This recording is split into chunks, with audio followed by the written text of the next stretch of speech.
man is kept poor because opportunity has been taken away from him, because other people have monopolized the wealth and have put a fence around it.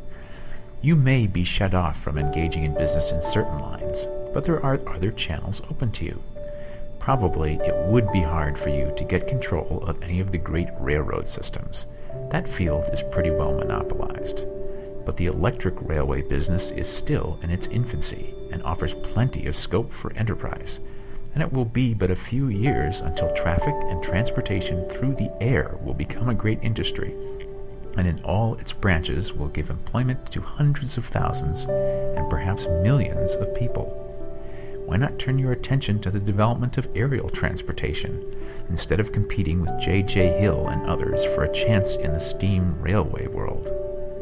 It is quite true that if you are a workman in the employ of the Steel Trust, you have very little chance of becoming the owner of the plant in which you work. But it is also true that if you will commence to act in a certain way, you can soon leave the employ of the Steel Trust. You can buy a farm of from 10 to 40 acres and engage in business as a producer of foodstuffs. There is great opportunity at this time for men who will live upon small tracts of land and cultivate the same intensively. Such men will certainly get rich. You may say that it is impossible for you to get the land, but I am going to prove to you that it is not impossible, and that you can certainly get a farm if you will go to work in a certain way. At different periods, the tide of opportunity sets in different directions, according to the needs of the whole, and the particular stage of social evolution which has been reached. At present, in America, it is setting toward agriculture and the allied industries and professions. Today, opportunity is open before the factory worker and his line.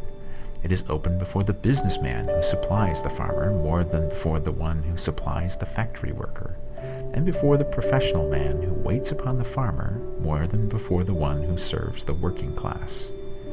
There is abundance of opportunity for the man who will go with the tide instead of trying to swim against it. So the factory workers, either as individuals or as a class, are not deprived of opportunity. The workers are not being kept down by their masters. They are not being ground by the trusts and combinations of capital. As a class, they are where they are because they do not do things in a certain way.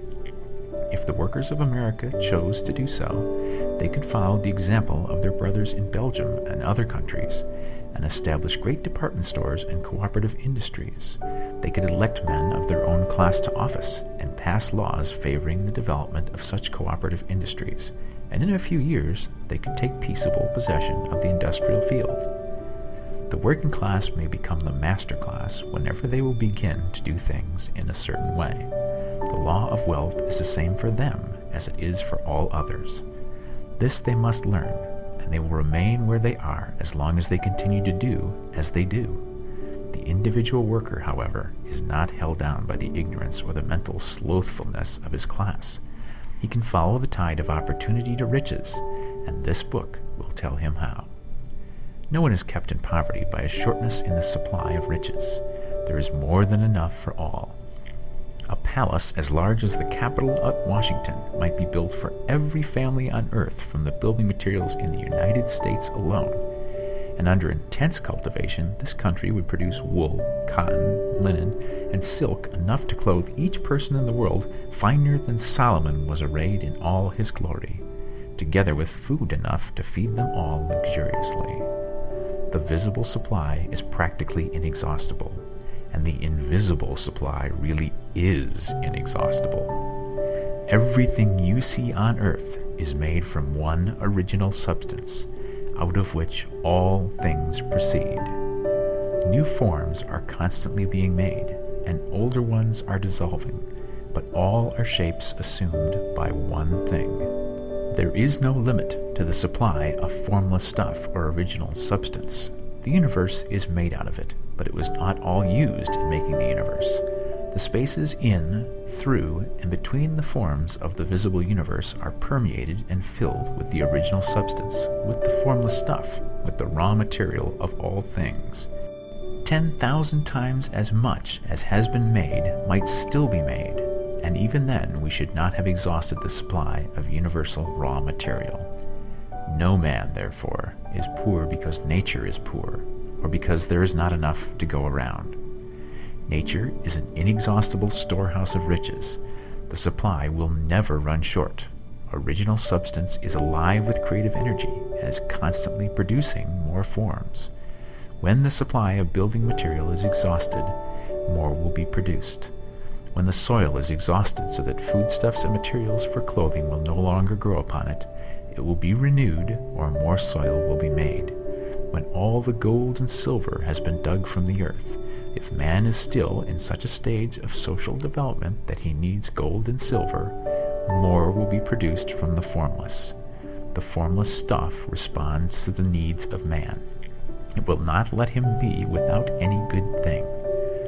This is true of man collectively. The race as a whole is always abundantly rich, and if individuals are poor, it is because they do not follow the certain way of doing things which makes the individual man rich.